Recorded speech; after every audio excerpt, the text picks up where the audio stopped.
मित्रहरू आज अचम्मै लाग्यो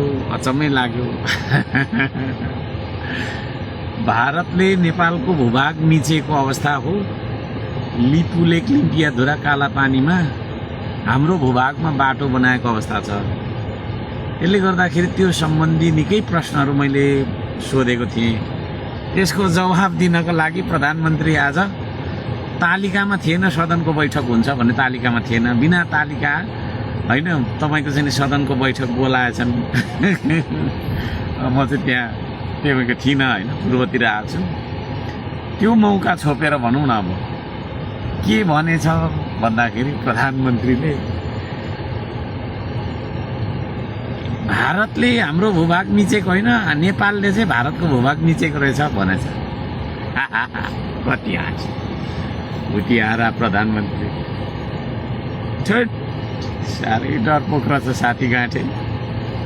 के खालको र यो कहाँनिर मिचेको, कति मिचेको रहेछ त्यो पुष्टि गर्नका लागि होइन प्रधानमन्त्रीलाई हामी सोध्छौँ। अब प्रधानमन्त्रीले नेपालले भारतको भूभाग मिचेको रहेछ मैले पत्ता लगाएँ, मैले तेरे थाहा पाएँ भनेर संसदमा कहिले नबोलेको, म नभएको मौका छोपेर बोले जस्तो पनि लाग्छ। त्यो लाग्न चाहिँ हुन त त्यस्तो त नहोला, तैपनि झन्डै देखिन्छ चाहिँ त्यो।